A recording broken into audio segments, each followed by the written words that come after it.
Hello students, welcome to the class. और आज के क्लास में हम जेनेटिक्स एंड प्लांट ब्रीडिंग जो हमने यूनिट स्टार्ट की थी उसी में कुछ लेक्चर कवर करेंगे। ऑलरेडी बहुत सारे लेक्चर्स हमने कवर किए हैं इस यूनिट में। अगर आपने नहीं देखे हैं तो अभी आप देख सकते हैं, लेक्चर्स अपलोडेड हैं। और आज के लेक्चर में हम पढ़ने वाले हैं hormonal control of sex determination. मतलब जो ऑफस्प्रिंग बनता है उस ऑफस्प्रिंग का सेक्स क्या होगा, मेल होगा या फीमेल होगा, ये चीज कौन डिटरमाइन कर रहा है? हार्मोन डिटरमाइन कर रहा है। ठीक है। हार्मोन से पता चल रहा है, हार्मोन जो है उस चीज को कंट्रोल कर रहा है कि मेल होगा ऑफस्प्रिंग या फीमेल होगा। तो इसके 3 एग्जांपल्स हैं। सबसे पहले बोनेलिया एग्जांपल है, दूसरी चीज में हम हेन के बारे में पढ़ेंगे, तीसरी चीज में हम हार्मोन्स एंड फ्री मार्टिन। ठीक है। तो सबसे पहले बोनेलिया, बोनेलिया विरिडिस। बोनेलिया विरिडिस जो है वो एक मेराइन एक्यूरॉइड वर्म है एक तरीके का मेराइन वर्म है। ठीक है। तो बोनेलिया विरिडिस में क्या होता है कि इन्वायरमेंट जो होता है, मतलब ये बोनेलिया विरिडिस जो है ना, दो चीज का एग्जाम्पल है, एक तो हार्मोनल कंट्रोल का और एक इन्वायरमेंटल कंट्रोल का। तो यहाँ पे हम उसको हार्मोनल कंट्रोल के हिसाब से पढ़ रहे हैं। तो उसमें ये कहा गया है कि जो सेक्सुअल फिनोटाइप है, फिनोटाइप मतलब देखने में मेल है या फीमेल है, इस चीज को कौन डिटरमाइन करता है? ये चीज डिटरमाइन होती है इन्वायरमेंट से, उसके हार्मोन से, हार्मोनल लेवल से। ऐसा किसने बताया था? एफ बाल्टजर ने बताया था। उन्होंने ये कहा कि बोनेलिया में क्या होता है कि जो फीमेल एडल्ट वो 2.53 सेंटीमीटर तक की लॉन्ग होती है, और जो उसकी एनाटमी होती है वो काफी ज्यादा कॉम्प्लेक्स होती है। ठीक है। और जो मेल होता है वो लार्ज प्रोटोजोआ होता है, प्रोटोजोआ के साइज का होता है, और उसमें जो ऑर्गन्स होते हैं वो रूडिमेंट्री होते हैं। ठीक है। मतलब वो फर्टिलाइजिंग नेचर के नहीं होते, इतने ज्यादा फर्टाइल नहीं होते, रूडिमेंट्री होते हैं। तो मेल्स जो है ना वो फीमेल के यूट्रस में एज अ पैरासाइट रहते हैं। ठीक है। अब बात ये आती है कि कैसे हार्मोन डिटरमाइन करेगा कि मेल बनेगा ऑफस्प्रिंग या फीमेल। देखो, जब लार्वा बना तो वो लार्वा जो होता है ना, उसमें उसको देख के पता नहीं चल पाता कि मेल है या फीमेल है। ठीक है। वो जेनेटिकली भी और साइटोलॉजिकली भी सारे के सारे लार्वा सेम होते हैं, कोई उसमें मेल नहीं होता, कोई उसमें फीमेल नहीं होता, जब तक वो लार्वल स्टेज में है। बोनेलिया विरिडिस के लार्वा जो है, ठीक है, वो जेनेटिकली और साइटोलॉजिकली सिमिलर है। लेकिन अब क्या होता है, अब कैसे पता चलेगा आगे जाके लार्वा मेल बनेगा या फीमेल? अगर वो लार्वा किसी अडल्ट फीमेल के प्रोबोसिस रीजन के, मतलब आगे हेड रीजन से समझ लो आप, उस रीजन के आगे जाके अटैच हो जा रहा है तो वो मेल इंडिविजुअल बनाता है। ठीक है। और दूसरी तरफ अगर लार्वा फीमेल के प्रोबोसिस से अटैच नहीं होता है, वो आइसोलेशन में, मतलब अकेले ही बाहर मिट्टी में या पानी में वो डेवलप कर रहा है, तो वो फीमेल बनाता है। ठीक है। अगर मेल जो, मतलब लार्वा जो है वो फीमेल के प्रोबोसिस से अटैच हो गया, लेकिन अभी वो कंप्लीटली मेल बन नहीं पाया था। ठीक है। और वो पहले से ही वहां से डिटैच हो गया, हट गया, तो फिर क्या होगा? वो क्या बनेगा? वो बनेगा इंटरसेक्स। क्यों? क्योंकि भाई पहले वो प्रोबोसिस से अटैच था, थोड़ा सा मेल बनने की तरफ उसने प्रोग्रेस करी, तो जब वो अभी कंप्लीटली मेल बन नहीं पाया था, उससे पहले ही वो प्रोबोसिस से हट गया, वो आइसोलेशन में आ गया नीचे वाटर में। अब क्या होगा? वाटर में रहेगा तो फीमेल बनाएगा, तो इसलिए क्या होता है, वो इंटरसेक्स बन जाता है, ना मेल होता है ना फीमेल होता है। इससे पता चलता है कि जो प्रोबोसिस से अटैच हो जाते हैं लार्वा, अडल्ट फीमेल के प्रोबोसिस से जो लार्वा अटैच होते हैं, तो वो प्रोबोसिस क्या करता है, वो कुछ ऐसा हार्मोन के जैसा सब्सटेंस को सिक्रीट करता है, जो कि क्या करता है, फीमेलनेस को सप्रेस कर देगा। मतलब फीमेल का कोई करेक्टर डेवलप ही ना हो, वो लार्वा मेल में डेवलप हो जाए, फीमेल के करेक्टर को सप्रेस करने वाले हार्मोन रिलीज करेगा, और मेलनेस को इनिशिएट कर देगा इन द लार्वा, ताकि ये लार्वा जो प्रोबोसिस से अटैच है ये मेल बन जाए। ठीक है। तो ये क्या हुआ? हार्मोन से कंट्रोल हुआ, hormonal control of sex determination आपको दिखाई दिया यहाँ पे कि भाई अगर बोनेलिया विरिडिस है, उसका कोई लार्वा है, अगर वो फीमेल के प्रोबोसिस से जाके अटैच हो जा रहा है लार्वा, तो फीमेल का प्रोबोसिस इस तरीके के हार्मोन लाइक सब्सटेंस देगा कि जो वो लार्वा है वो मेल बन जाए। और अगर वो लार्वा फीमेल के प्रोबोसिस से अटैच नहीं हो रहा, वो आइसोलेशन में पानी में अकेले ही ग्रो कर रहा है, डेवलप कर रहा है, तो वो फीमेल बनाएगा। तो यहाँ पे हार्मोन लाइक सब्सटेंस का रोल था डेवलपमेंट ऑफ लार्वा में।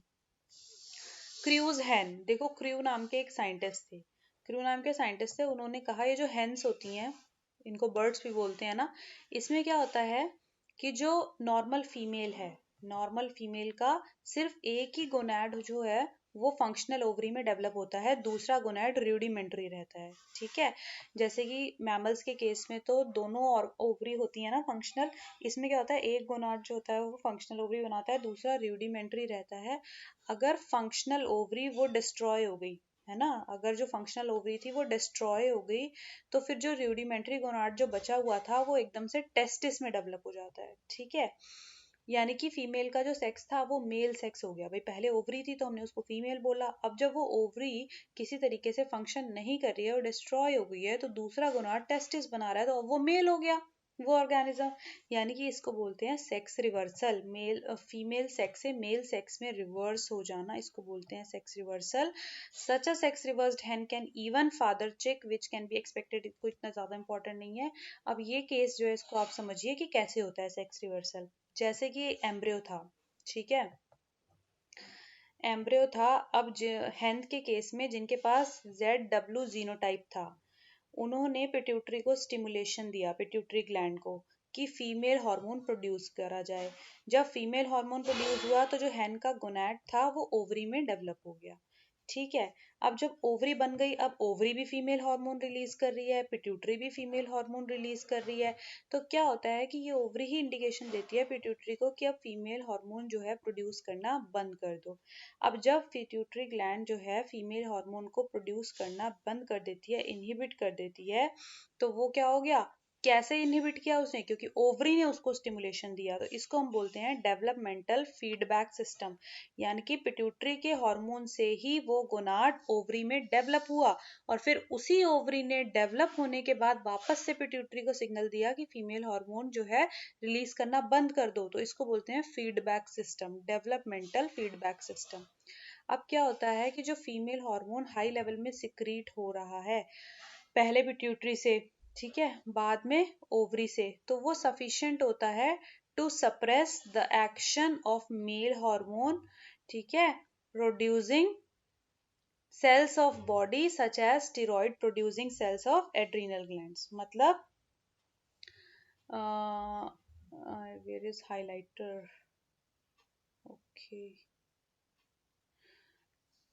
देखो ये है ना कि अब जब पिट्यूटरी ग्लैंड भी फीमेल हार्मोन रिलीज कर रही थी, ठीक है, ओवरी भी फीमेल हार्मोन रिलीज कर रही थी, तो जो मेल हार्मोन प्रोड्यूस करने वाले सेल्स होते हैं बॉडी के अंदर, वो सेल्स सप्रेस हो जाते हैं। जैसे कि एड्रिनल ग्लैंड के अंदर स्टेरॉइड प्रोड्यूस करने वाले सेल्स होते हैं, तो वो सेल्स सप्रेस हो जाते हैं। क्यों? क्योंकि ऑलरेडी पिट्यूटरी और ओवरी ये दोनों के दोनों फीमेल हार्मोन रिलीज कर रही हैं, तो मेल हार्मोन प्रोड्यूस करने वाले सेल्स जो हो गए सप्रेस हो गए। अगर जब बाद में वो ओवरी डिस्ट्रॉय हो जाती है या उसको रिमूव करते हैं, तो फिर क्या होता है कि फीमेल हार्मोन का लेवल कम हो गया, यानी कि जो स्टेरॉइड सेल्स थे एड्रिनल ग्लैंड के अंदर अब वो एक्टिव हो गए, और उन्होंने क्या किया, मेल हार्मोन रिलीज करना शुरू कर दिया। इसकी वजह से जो एक रूडिमेंट्री गोनैड बच गया था जो पहले ओवरी में डेवलप नहीं हुआ था, वो उस मेल हार्मोन की वजह से टेस्टिस में डेवलप हो जाता है, और वो टेस्टिस खुद भी एंडोक्राइन ग्लैंड है। अब क्या होता है, एड्रिनल के जो स्टेरॉइड सेल्स थे वो, और जो टेस्टिस है, दोनों ही ये एंडोक्राइन ग्लैंड्स हो गई, दोनों ही लार्ज अमाउंट में मेल हार्मोन प्रोड्यूस करती हैं। अब वो मेल हार्मोन की वजह से क्या होता है कि फीमेल हार्मोन का एक्शन जो थोड़ा बहुत पिट्यूटरी से आ भी रहा था, फीमेल हार्मोन पूरी की पूरी तरीके से क्या हो जाता है, सप्रेस हो जाता है। और इसको हम बोलते हैं सेक्स रिवर्सल, कि भाई पहले ओवरी थी उसमें फंक्शनल, और इस टाइम पे टेस्टिस आ गई, यानी कि सेक्स रिवर्स हो चुका है। It has been observed in amphibians like salamander by Iwitsch। ठीक है, तो हार्मोन्स एंड फ्री मार्टिन, ये तीसरी चीज ये देखिए कि क्लासिकल एग्जांपल जो hormonal control of sex determination है, ये कैटल्स में देखने को मिलता है। सबसे पहले हमने जो पढ़ा एग्जांपल्स इसका hormonal control of sex determination का, वो बोनेलिया विरिडिस में पढ़ा। सेकंड नंबर पे हमने जो इसको पढ़ा वो किस में पढ़ा हमने, कि इसमें हेंस में कैसे होता है, और थर्ड नंबर पे हम पढ़ रहे हैं कैटल्स के अंदर। कैटल्स में क्या होता है, अगर ट्विन काफ्स हैं, मतलब काफ मतलब जो बेबी होता है छोटा कैटल कैटल के, तो उसमें जो अगर वो ट्विंस हो रहे हैं, दोनों दो एक साथ हो रहे हैं और वो दोनों अलग अलग सेक्स के, मतलब एक फीमेल है और एक मेल है, तो जो फीमेल वाला मेंबर होगा ज्यादातर वो स्टेराइल होगा, इंटरसेक्स होगा, और उसको हम बोलते हैं फ्री मार्टिन। जो फीमेल होगा, मतलब अगर कोई कैटल है उसके ट्विन काफ हो रहे हैं, एक मेल और एक फीमेल, तो फीमेल वाला इंटरसेक्स होगा, स्टेराइल होगा, उसको हम फ्री मार्टिन कहते हैं। क्यों कहते हैं? क्योंकि उसमें जो एक्सटर्नल जेनिटेलिया है वो तो फीमेल जैसी होती है, लेकिन जो इंटरनल सेक्स ऑर्गन्स हैं वो मेल जैसे होते हैं। ठीक है। सो और मेल ट्विन जो होता है इट इज यूजली नॉर्मल, यानी कि फीमेल स्टेराइल था लेकिन जो मेल वाला था वो नॉर्मल था। एफ आर लेली ने सजेस्ट किया था कि ये जो फ्री मार्टिन का फॉर्मेशन हो रहा है, मतलब जो इंटरसेक्स बन रहा है, ये क्यों बन रहा है? क्योंकि हो सकता है कि जो ट्विन काफ्स थे, जब वो फीटस थे, जब वो अंदर थे, यूट्रस में थे पेरेंट की, मदर की, तो फीटल मेम्ब्रेन उनकी आपस में फ्यूज कर गई होंगी, जिसकी वजह से क्या हुआ होगा कि फीटस जो थे दोनों दोनों, उनकी फीटल मेम्ब्रेन फ्यूज कर गई, और उसकी वजह से क्या हुआ, जो दोनों ट्विन काफ थे उनका जो ब्लड था एक दूसरे की बॉडी के अंदर सर्कुलेट हो गया, जिसकी वजह से क्या हुआ, जो मेल वाला काफ था ना, वो मेल, उसके अंदर मेल हार्मोन था।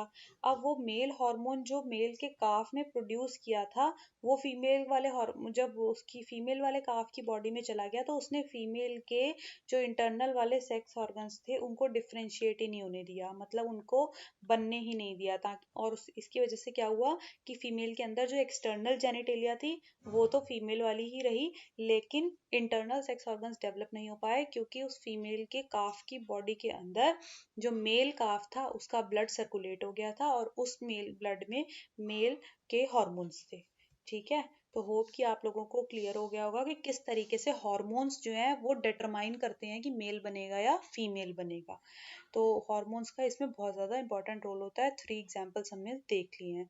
सो होप कि आप लोगों को समझ में आ गया होगा कॉन्सेप्ट, और नेक्स्ट लेक्चर में हम और डिफरेंट टॉपिक के बारे में पढ़ेंगे जो कि genetics and plant breeding unit से ही होगा। So stay tuned with the classes, concepts and notes, academy by Ayushi. Thank you.